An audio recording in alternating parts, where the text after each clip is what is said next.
Japanese Prime Minister Sanae Takaichi will meet Prime Minister Narendra Modi in New Delhi today.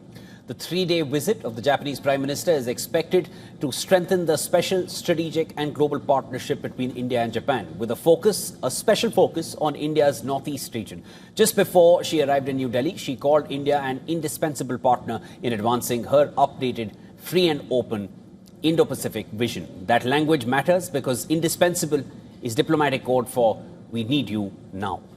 Well, currently China controls the lion's share of global rare earths, lithium and cobalt processing, and has shown its willingness to weaponize that dominance. Japan has spent a decade trying to de-risk its supply chains. This is where India's northeast becomes the gateway for Japan's pivot. India sits on 7.2 million tons of rare earth reserves, the world's third largest. Remember, that's the pivot point for Takaichi. At the India-Japan annual summit, concrete deals on joint exploration and processing are expected, and not just intent. The plan also includes a supply pipeline for EV batteries and defense hardware. Semiconductors are the second pillar. Japan wants India as a manufacturing base, not just a billion-plus consumer market. That's Japan's latest strategic shift, from selling to India to building in India for the world. Well, reports quoting diplomatic sources show that both sides are building an industrial value chain connecting the Bay of Bengal and northeast India.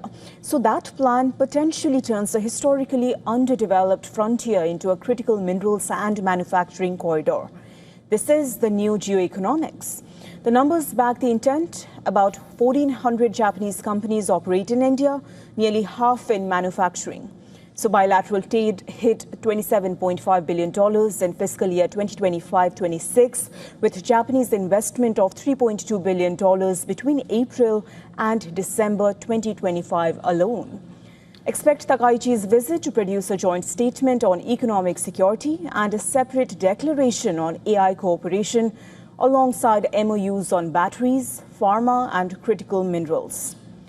So the India-Japan summit is now less about symbolism. It is more about supply chains and whether intent finally converts into contracts.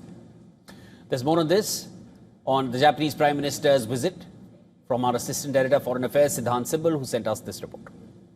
The Japan Prime Minister's India visit will focus on key issues like semiconductors, critical minerals and economic security.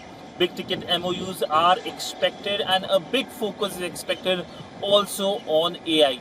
Now, this is a visit that is part of the annual summit. Last year, the Indian Prime Minister had traveled to Japan, and this year, the Japanese Prime Minister travels to India. She, of course, is widely recognized as someone who is carrying the mantle of Shinzo Abe. Shinzo Abe, the former Prime Minister, had good camaraderie with the Indian Prime Minister Narendra Modi. And no doubt this will be part of the conversations. But remember that India and Japan focus on a lot of issues, from investments to the Japanese role in infrastructure development in India, especially the bullet train. And of course, in terms of the free and open Indo-Pacific policy of Japan and its convergence with India's Mahasagar policy. So there are several convergences, and both would like to send a message of jointness and how both sides are on the same page at a time of increased geopolitical complexity in the world and in Asia. Siddhant Sibal for WION in New Delhi.